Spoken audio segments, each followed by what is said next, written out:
I want to tell you a story. Imagine a world that only has two dimensions. You and I live in a three-dimensional world. There's a left and right, there's a front and back, and there's an up and down. That's the world you and I live in. But try to imagine a world that only has two dimensions. It only has a left and a right, and it only has a front and back. There is no up and down. There is no depth. It's just two dimensions. Imagine not just a two-dimensional world, but a realm of existence that's just two-dimensional, that has living beings that exist and move and carry on their business in a two-dimensional plane. These beings would be of various geometric shapes. There would be squares, there would be triangles, there would be octagons, there would be people or beings that are defined two-dimensionally, and it would be easier, I guess, to picture it if you think about a piece of paper and you look at it on edge, even though there is a tiny bit of width there, but if you looked at it on edge, you can see where it goes left and right, and it goes front to back, but there's not much depth. So the beings that exist would be like drawings or diagrams on the paper. Yes, there's just a tiny bit of width, but we're going to have to give them that. I don't know how else to describe that. But they move and interact and have community and exist and have kids and build cities and do all those things in just two dimensions. And they're defined, or they're different, because different ones have different amount of angles. If you have 3, you're a triangle, 4 is a square, and so on.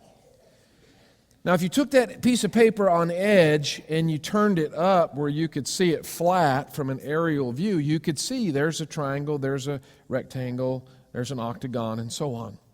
But if you lived in this plane, this thin sheet of paper, if you lived in this, when you met one another, how would you be able to determine, are you a triangle, are you a square, or are you an octagon?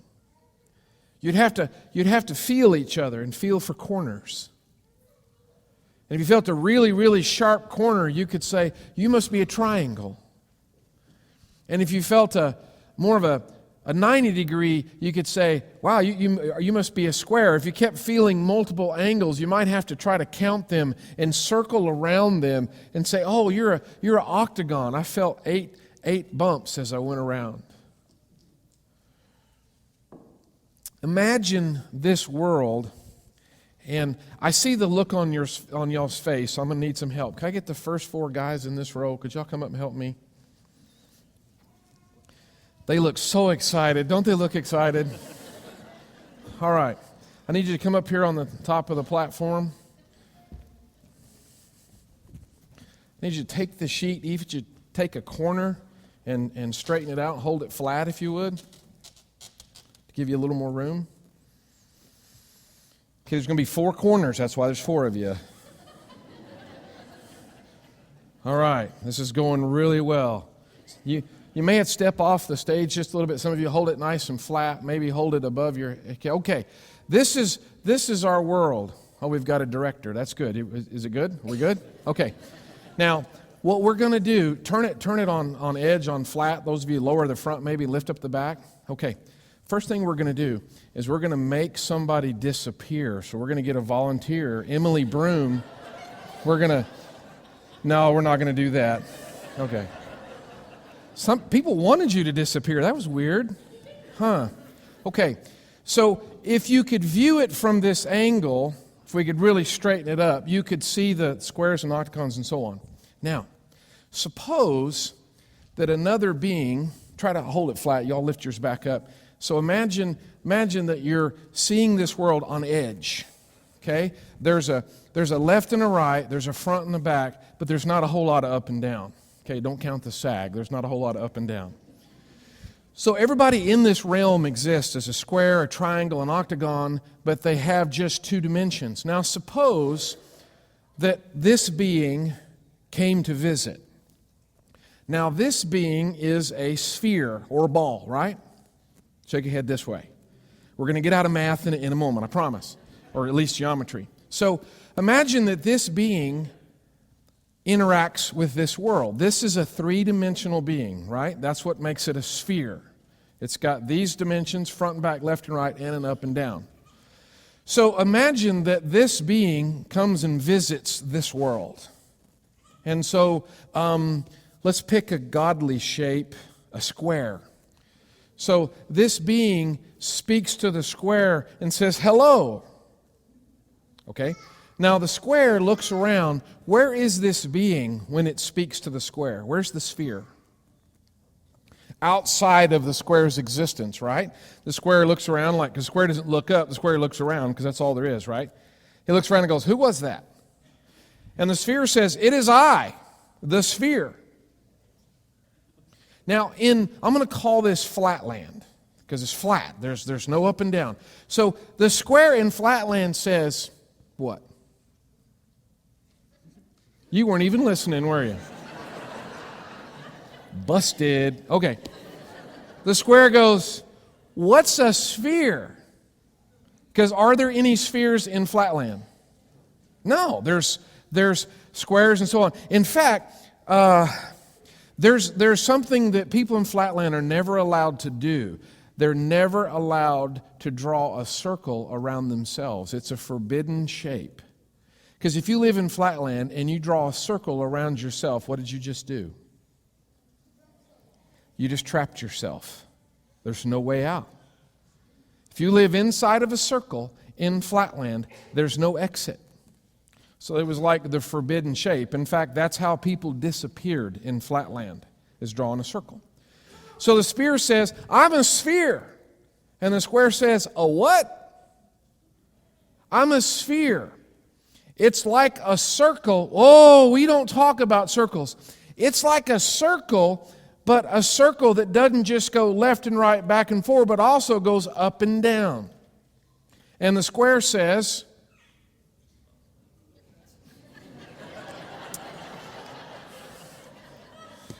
I'm going to have to, anyway, the square says, what's up and down?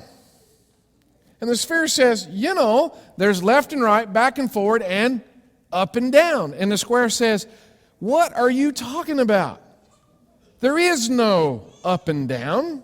Everybody knows there's no up and down. There's no other dimension. Yeah, the other dimension. There is no other dimension, the square says. So finally the sphere says, I'll tell you what. I'm trying to explain it to you. And the square says, well, it'd be easier if you would just show me. The sphere says, well, because he's trying to describe it. It's like, imagine circles stacked on top of each other. What do you mean on? Where they go up. What do you mean up? There is no up. Everybody knows that. Sphere says, tell you what to do. I will visit you. So the square gets pretty excited. The sphere is going to make an appearance in this world. Can y'all rotate 90 degrees? 1, 2. No, I'm just kidding. That's good. Right there. Perfect. Kind of go tight on me for me. Okay. So lift it up over your head. Perfect. So the sphere says, I'm going to come into your world. So because the sphere's been here, right? So the sphere says, hang on, I'm going to pass through. So the square backs up because he don't know what's going to happen. And the sphere shows up in their world. Now, the first instant, I like this. The first instant that the sphere shows up, what does the square see? A dot, right? When the sphere first makes contact with flatland, you have a dot. And the square says, oh, is that what you're like? And the sphere says, you haven't seen anything yet. So a little bit higher. So is your arm tired? No. Okay, good. Then we can keep going. So the sphere comes down and it makes contact and it's a dot, but the sphere continues to pass through flatland. What is the square seeing? Well, the dot's going to turn into what? Well, a really small circle, which is scary. Circles are dangerous. Now, how does he perceive the circle? Well, he goes over and he feels it, and it's smooth. No angles. Oh, I've heard about this. This is a circle. Is anybody trapped? No, I'm not trapped. As the sphere passes through flatland, what happens to the circle? It gets, thank you. He's like, I'm gonna be helpful. I appreciate that. The circle gets bigger and bigger, and at some point, right, it gets its biggest. But if the sphere continues to pass through, what happens to the circle? Smaller and smaller and smaller. And what's the last thing the square sees? There's a dot. And then what happens to the dot? It goes away. So when the square said, I want to see you, and the sphere said, all right, I'll come visit you, I'll come into your world, the square sees a dot, a growing circle, a shrinking circle, a dot, and then it's gone. The dot appeared out of nowhere and then disappeared back to nothing. And so now the square is panicking like, he's no longer here. And the voice says, I'm still right here. What do you mean right here? You're not here. No, I'm right here. Can't you see me? No, just look up. What do you mean up? There's no up. It's up, okay? Thank you, brothers. I appreciate it. Can you fold that very nicely and neatly for me?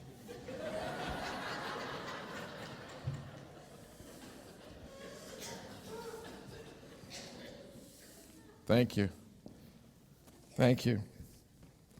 There's a beautiful little book that's often prescribed in math classes. Prescribed, yeah, I guess that's the word for the math book, called Flatland. And a mathematician tries to explain the existence of God from that perspective, because you and I are flatlanders. We live in a three-dimensional world. There's an up and a down, a back and forth, a left and a right. And then God shows up and says, I'm God. And we say, whoa, I can't see you. Where are you from? He says, well, I'm not physical. That's 3 dimensions. I'm spiritual. And we say, what do you mean spiritual? We say, well, that's, it's another dimension. What other dimension? There is no other dimension. Everybody knows there's no other dimension. God says, yeah, there is. It's a spiritual dimension. And we puzzled over that, and we said, I don't understand. I hear you, but I can't see you. I can't relate. I can't connect with you. What are you talking about? And he says, I'll tell you what. I'll visit you. And he appears. But he's different and can say things, know things, do things that we don't know what to do with. And then he ascends back to heaven, telling us things like that in the twinkling of an eye, that our flesh will be changed, that we'll become like him, because flesh and blood cannot inherit the kingdom of heaven. And we say, man, I don't get that. And the temptation is, since I don't get it, maybe it's not true. Surely it's not possible. Could that even exist? Look in your Bibles, if you would, to John chapter 4. John chapter 4. Jesus says in verse 22, as he speaks to this Samaritan woman,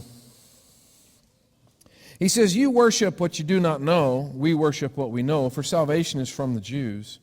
But an hour is coming, and now is, when the true worshipers will worship the Father in spirit and truth.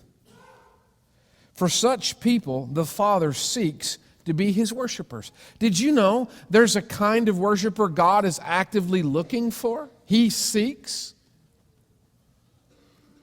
What kind of worshiper is that? There are times when I want to think about verse 24. Our next verse says this: God is spirit, and those who worship him must worship in spirit and truth. And sometimes the way we use the word spirit is like attitude. It's like, we got spirit, how about you? You didn't know I could do that, did you? I'm pretty mean with a pair of pom-poms. But we interpret the word spirit as like attitude or cheer or energy. But Jesus says you got to worship God in spirit and in truth. And He's not talking about having a great attitude. That's a part, I guess, of a larger conversation. But He says in verse 24, God is spirit. It's His essence. John does a little something if you're reading along in the original language. John doesn't use the verb is. So he literally says, God, Spirit. In our translations, we put is because without a verb, we don't know what to do with a sentence. But in John's original language, it's a way of fusing two ideas to say this and this is the same in essence. We won't even separate them with a verb. God is Spirit is who He is. He's a sphere in flatland. He is Spirit in a physical world. Now that's from our perspective. Because the only thing that's eternal is God. He will always be, He's always been. And a long time ago, He said, let there be light, and He created the physical universe that didn't exist before. Is anybody's head starting to hurt? I don't even know how to wrap my head around that. Which is why there's a day coming when the creation, all the physical universe, is going to cease to exist, but God will continue, and those who follow Him. Because there's one other thing that's eternal, and that is our spirit. God created us in His image, and you and I have an eternal spirit that'll last forever, either with God or apart from Him.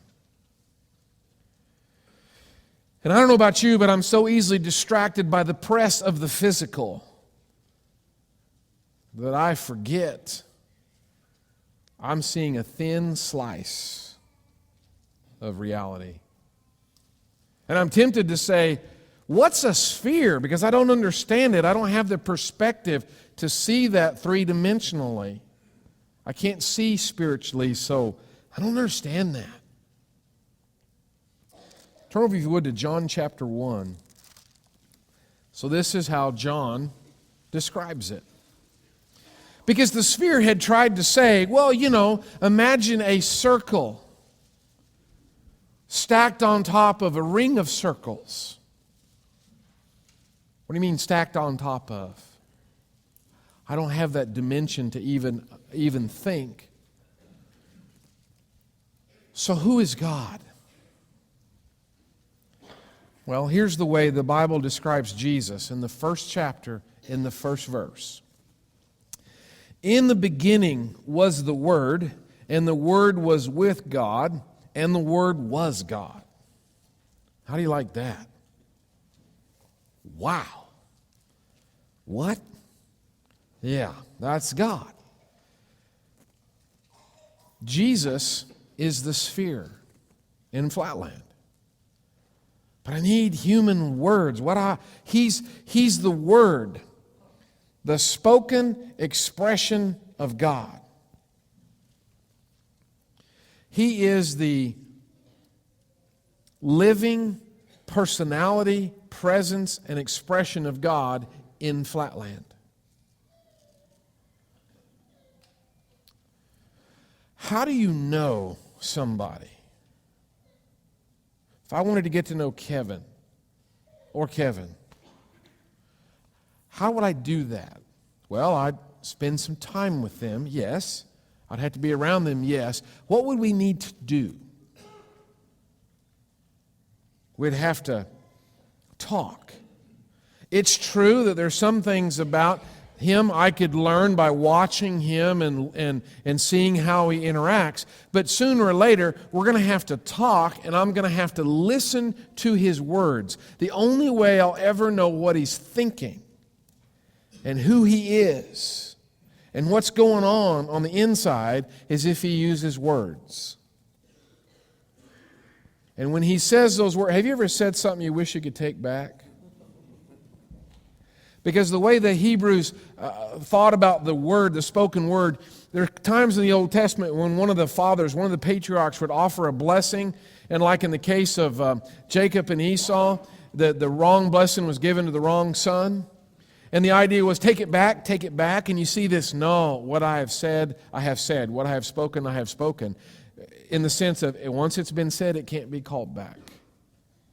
Because when we speak, when Kevin says something to me, his words become the living embodiment of him. His thoughts, his attitude, his approach, who he is delivered to me. So human language strains to the breaking point to try to be a vehicle for God to reveal himself. John chapter 1 verse 1 is the sphere saying, I'm like a circle stacked on circles. In the beginning was the Word, this expression of the mind, the will of God. The Word was with God because it's distinct from the Father, but the Word was God, the same in the essence and existence of God. That Jesus is as much God as a Father is God, but He's the expression of God.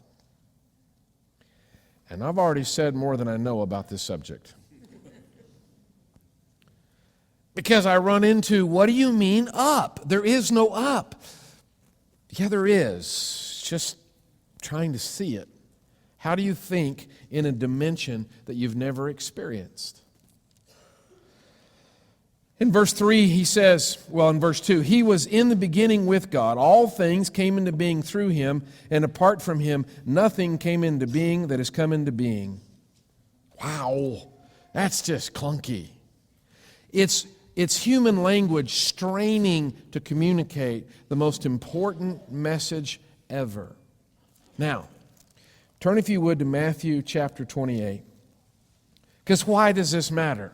I mean, okay. What do I do with this?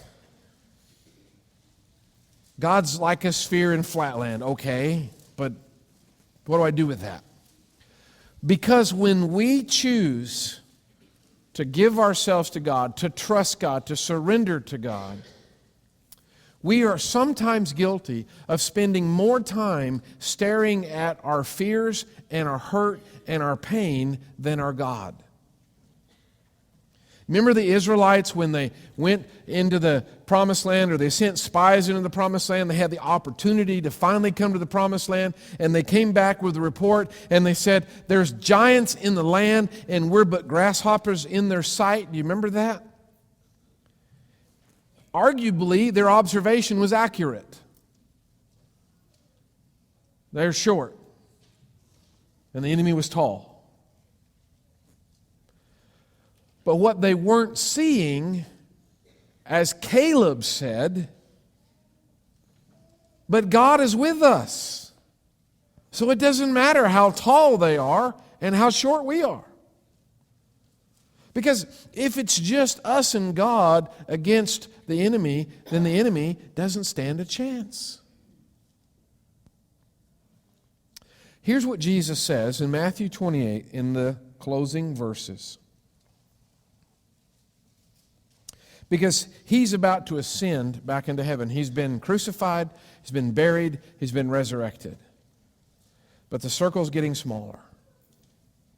In the next page, as far as the first chapter of Acts, the next part of the story, Jesus is going to ascend back to heaven. The circle's going to get smaller, become a dot, and then go away. And they're going to stand there looking up.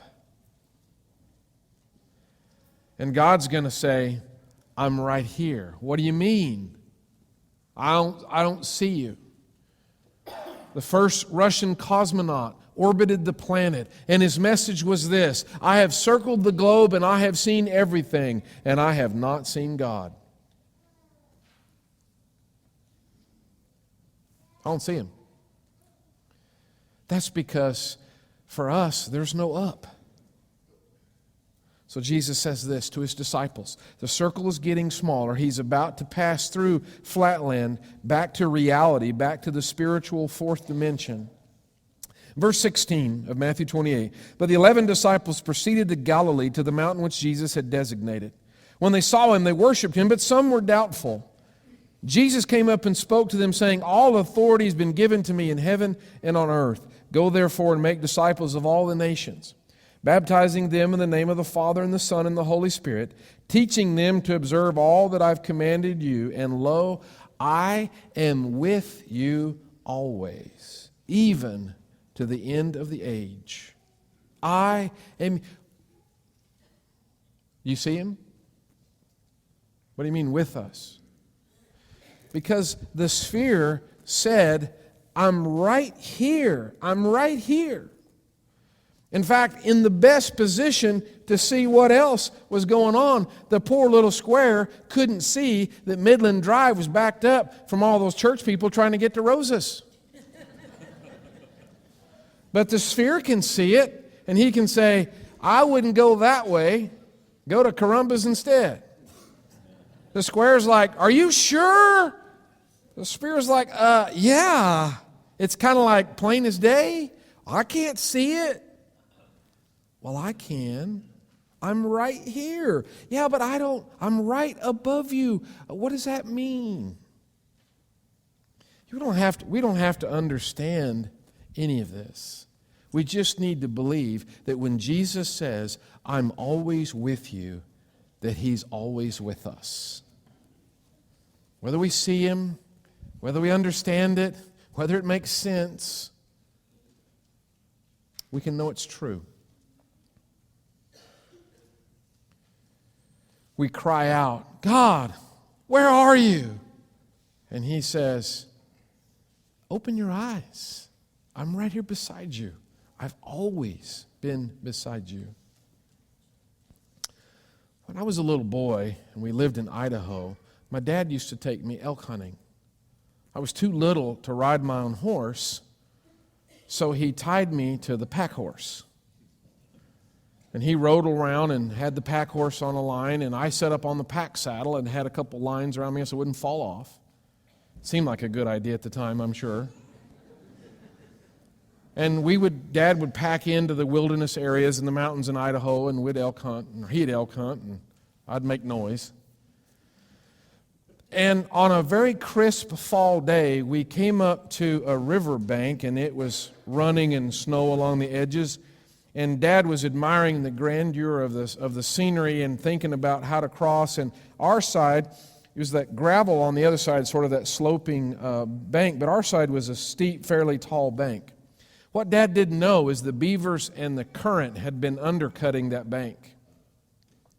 So as the two horses rode up or walked up and stood on the edge of the bank, in the next moment, the bank crumbled off and both horses fell in the water. Dad was on his and I was tied to mine. That's why there's several things wrong with me today, but...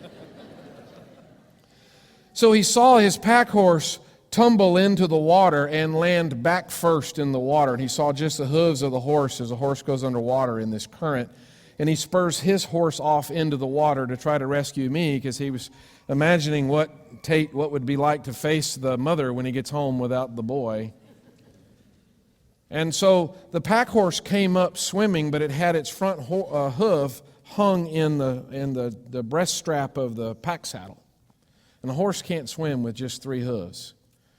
And so the horse is struggling and drowning. Well, I come loose and popped up right in front of the pack horse, and it's flailing with its hooves and splashing water all around me. I'm wearing one of those big, orange, really cool hunter's hats. And so Dad gets over to the pack horse in the current, and he's swirling down the river, gets his knife out, cuts the pack saddle off, and all that stuff washes away.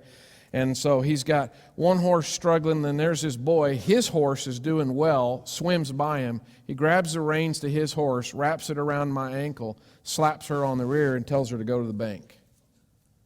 So that Morgan mare swims for the bank, dragging me along like trout bait. And he's fighting with the pack horse and trying to free it so it doesn't drown and all that sort of stuff that's going on. And he looks and sees his horse drag me up out of the water onto the gravel bar and just stop. And so he deals with the pack horse, and then he starts gathering camping stuff and sleeping bags. Everything's all floating down the river. He finally gets up to me, and I am standing on the gravel bank doing this the whole time. Now, I've had to fill in a lot of details from what Dad has told me about that event because I remember looking at the river and then I remember drowning. That's all I know. But here's why I want to tell you this story. I'm standing up, and I don't remember, I want to say I'm probably 3 or 4 years old. I had a little bit of a smaller beard at the time. But I was standing there screaming, and here's why. I was drowning because my hat had filled full of water and dropped over my eyes. And I was standing up drowning, screaming my head off because I couldn't, every time I opened my eyes, it was filled with water. So Dad walks over to me, and I'm going, ah! And he walks over, grabs my hat, and lifts it up, and the water pours out, and I stop crying and go, oh, whew.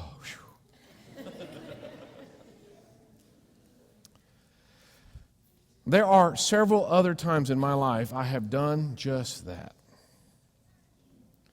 I have been standing before God going, ah, I'm drowning. And God's had to walk over and go, see, it's okay. I'm drowning. I'm right here. No, you don't understand. Here, can you see now? See? Jesus said, I'm always with you, even to the end of the age. There's no place you can go that God is not promised to be with you. But I panic. I get a face full of water, and I just, yeah, but it's all right.